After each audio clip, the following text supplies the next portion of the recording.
हमारे साथ मौजूद हैं पीटीआई रहनुमा सेनेटर ओ नवाज। बहुत शुक्रिया सर प्रोग्राम में अपना कीमती वक्त देने के लिए। सेनेटर साहब, सबसे पहले तो ये बताएं कि कोट लखपत जेल में जो पीटीआई के असीरान हैं उन्होंने एक ख़त लिखा है शहबाज शरीफ साहब को, जिसमें उन्होंने कहा है कि माशी इस्तेकाम जो है वो 3 हफ्तों में ख़त्म हो जाएगा। तो क्या पीटीआई भी इससे इत्तफाक रखती है? अच्छा, मैंने वो मंदरजात अभी तक गौर से देखे नहीं है, बट मुझे इस गवर्नमेंट से एक सवाल है। जब इन्होंने 325 रुपए लीटर तेल किया था, कीपिंग इन माइंड कि उस दिन $75 पर बैरल से तेल तकरीबन $120 पे गया था और एज ऑफ टुडे वो $100 पे आ गया, यानी कि $20 कम हुए। तो गवर्नमेंट ने इस हफ्ते जब रेट कम करना था तो कम क्यों नहीं किया? उसके बावजूद इन्होंने हम पे, पूरे पाकिस्तान के गरीब लोगों पे एक अजीब सा एक मुआशी बम गिरा दिया। जिस तरह करें कि 100 किलोमीटर पर आवर से ज्यादा गाड़ी नहीं चलाई और आप ऐसा करें अपनी तनख्वाह में कटौती भी करना शुरू कर दी। एक क्वेश्चन है, ये क्या ऑस्टेरिटी मैयत सिर्फ इन गरीब आवाम के लिए? हैव यू थॉट अबाउट कि जब आपकी अपनी भतीजी जो सीएम साहिबा है, जब वो 12 अरब के जहाज पे 2 अंग्रेज पायलट्स के साथ पूरी दुनिया घूमती फिरती है तो आपको ऑस्टेरिटी मैयत नजर नहीं आता? जब आपकी पंजाब की काबीना इस वक्त 80 करोड़ रुपए की कम अज कम कोई 250 के करीब गाड़ियां जो कि फॉर्च्यूनर्स हैं, जीप है, वो जब लेने के लिए अपनी अप्रूवल देती है तो उस वक्त आपको ऑस्टेरिटी नजर नहीं आते। आपके सेनेट के चेयरमैन 10 करोड़ की नई गाड़ी इंपोर्ट करते, उस वक्त आपको ऑस्टेरिटी मैयत नजर नहीं आता। आपको ऑस्टेरिटी गरीब की क्यों खड़ा हो जाता? दैट इज अ क्वेश्चन जिसके बाद आके अवाम पूछते हैं कि ऑस्टेरिटी से हमारे लिए, इन हुक्मरानों की अयाशियों के लिए या अपनी शाह खर्चियों के ऊपर कोई ऑस्टेरिटी सवाल होगा? तो मैंने उस खत के मंदरजात नहीं पढ़े, बट अगर उसमें उन्होंने इस पे एतराज किया तो परफेक्टली किया। ये गवर्नमेंट किसी तौर पे लीड बाय एग्जांपल को नहीं कर पा रही। इट इज प्योरली जोक, एक मौकरी है इस निजाम की, उन गरीब आवाम की जो बच्चों की फीसें नहीं भर पा रहे, इलाज नहीं करा पा रहे। नहीं जी, आप बचत करें फॉर व्हाट? ताकि ये लोग अय्याशी कर सके। It doesn't make any sense at all ji. सही सर, आपने हुकूमत की शाह खर्चियों की बात की। पंजाब हुकूमत ने जजिस के लिए कुछ महंगी गाड़ियां ली थी, लेकिन अब यही इल्ज़ाम केपी हुकूमत पर भी लग रहा है कि केपी हुकूमत ने भी जजिस के लिए 3 गाड़ियां ली हैं जिनकी मालियत 18 करोड़ रुपए है। क्या कहेंगे आप इस पे? अच्छा, very frankly I am not sure, मुझे मेरे नॉलेज नहीं है। मैंने जो आपको कैबिनेट की गाड़ियां पंजाब की गई है वो कैबिनेट की है, वो काबीना के मेंबरान की है। ये वो काबीना के मेंबरान है जिनको आज से 1 साल पहले नई होंडा सिविक्स 1800 सीसी या टोयोटा आल्टिस ग्रैंडी दी गई थी 1800 सीसी। वो उनसे उनका दिल नहीं भरा। अब इन तमाम लोगों को फॉर्च्यूनर जीप्स दी जा रही हैं, 4x4 दी जा रही हैं, और उसके ऊपर इनिशियल उन्होंने कहा था जी 1.4 अरब रुपए खर्चा आएगा। अब मैं सुनने में आया गाड़ियां 200 कर दी है, हाफ कर दी है, तो उसमें खर्चा तकरीबन 80 से 90 करोड़ रुपया। अगर तो जुडिशरी की अगर कोई डिमांड है तो वो शायद पंजाब में हो या केपी में हो। मैं नहीं समझ सकता कि इसके ऊपर कोई इतराज कर सकता है। वो जुडिशरी अपने हिसाब से। लेकिन सर, इस वक्त जो मुल्की हालात हैं उसमें तो ऐसी चीजें नहीं आनी चाहिए ना। बड़ा कुछ हो रहा है इस मुल्क के अंदर, पेट्रोल महंगा हो रहा है, महंगाई हो रही है, तो डोंट यू थिंक कि इसमें थोड़ी कफायत शारी होनी चाहिए हमारी तरफ से भी, केपी हुकूमत की तरफ से भी? मतलब जितनी भी हुकूमतें हैं, सूबाई हुकूमतें, सबको करनी चाहिए कफायत शारी।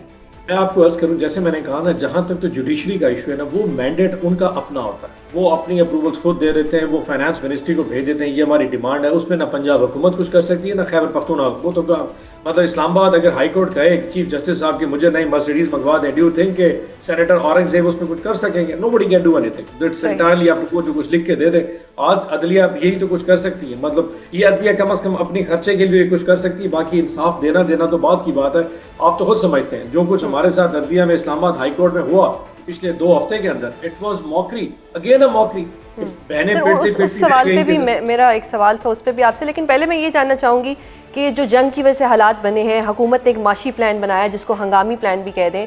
डू यू थिंक कि दिस इज इनफ या इससे ज़्यादा मजीद भी कुछ होना चाहिए था? अच्छा, वैसे ना ये गवर्नमेंट का बड़ा इशू ये जंग का इशू नहीं है, ट्रस्ट। ये जंग तो एक एलिबाई है, एक एक्सक्यूज है अपनी इनकॉम्पिटेंस को छुपाने का। अगर आप टोटल इकोनॉमिक इशारी आज से 2 हफ्ते पहले जब ईरान की जंग स्टार्ट हुई उससे पीछे चले जाएं तो कौन से पॉजिटिव फैक्टर्स नजर आ रहे थे?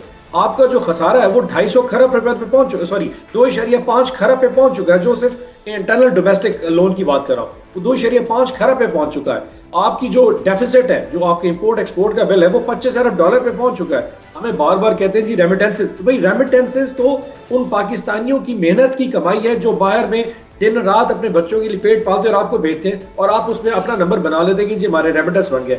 आपकी कॉम्पिटेंस तो एक्सपोर्ट बढ़ाने पे थी, और पाकिस्तान की एक्सपोर्ट इंडस्ट्री तो टेक्सटाइल है, वो आपकी फ्यूल प्राइसिंग की वजह से वैसे ही बैठ चुकी है।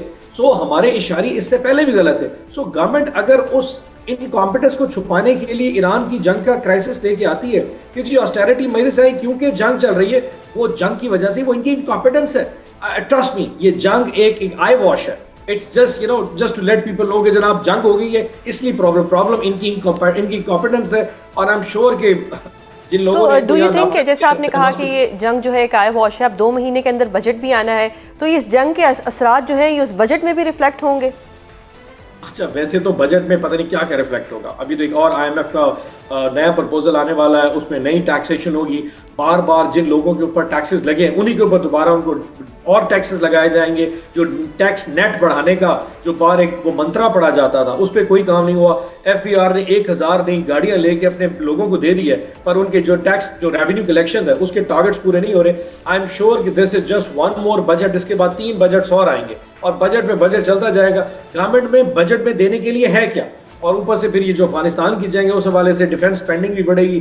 So not much of a room this government has in this budget, but still फिर कोई नंबर्स और फिगर फजिंग होगी। एक तकरीर होगी जो कि फाइनेंस मिनिस्टर साहब पूरी पाकिस्तान को सुनाएंगे, कान पे वो लगा के हम शोर मचाएंगे।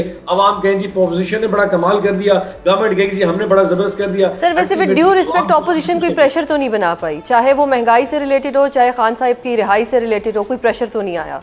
You're very right, you are very right, but can you imagine कि क्या स्पेस पाकिस्तान में किसको दी गई है, चाहे किसी किस्म की मसामत हो।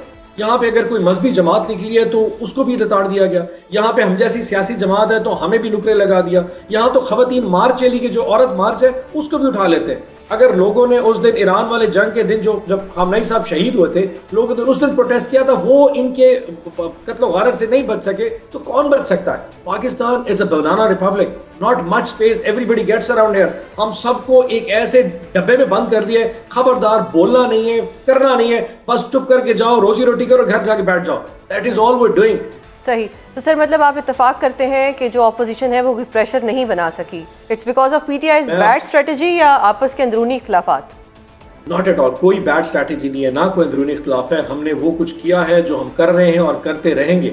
आप देखिए जहां जहां पे हमें जो स्पेस मिली है, आप सिर्फ एग्जांपल देता हूं कि जब हम अक्टूबर में और नवंबर में इस्लामाबाद डी चौक की तरफ आ गए थे, स्पेस थी, मजामत हुई, पंजाब से पूरे पाकिस्तान से लोग निकले, से खैबर पख्तूनख्वा से लोग आए, तो क्या हुआ था डी मार्च में? अच्छा सर, रमज़ान से पहले PTI वालों ने एक धरना दिया खैबर हाउस के अंदर, उसके बाद क्योंकि रमज़ान शुरू हो गया तो वो धरना ख़त्म कर दिया गया। मीनवाइल बात हुई कि रिहाई फोर्स बनेगी इमरान खान साहब की रिहाई के लिए। सुहेल आफरीदी साहब बहुत एक्टिव थे लेकिन कुछ अरसे से वो नज़र ही नहीं आ रहे, बहुत खामोशी हो गई है। क्या रीज़न है इस खामोशी का? कोई वफाक से डील हो गई है कि वो बिल्कुल ही मंजर से गायब हो गए हैं? देखिए, अली अमीन ज़्यादा निकलता था तो कहते जी वफाक से डील हो गई इसलिए डील करके आ रहा है। अगर इस वक्त सुहेल अफरीदी कम निकल रहा है तो फिर उसकी वफाक से डील है वो कम निकल रहा है। पाकिस्तान में हमारे ऊपर जो ये गद्दारी का लेबल है ना, वो ऐसे ऐसे एंगल लग सकता है, हमें खुद भी अंदाजा नहीं होता। कोई ज़्यादा बोले तो ये सेटलमेंट करे इसलिए बोल रहा है, कोई कम बोले तो उसने धमकी दी इसलिए नहीं बोल रहा। कोई गिरफ्तार होते जो उन्होंने अपना प्लान करके गिरफ्तारी करा दी, जो गिरफ्तार नहीं होता वो सेटलमेंट के घर बैठा इसलिए गिरफ्तार नहीं हो रहा। तो किसी एंगल से कोई फिर भी मतलब हम तहरीक इंसाफ के लिए तो जजमेंट का जो लेवल है बहुत ज़्यादा स्टैंडर्ड हाई पेडेस्टल लेवल कर दिया गया।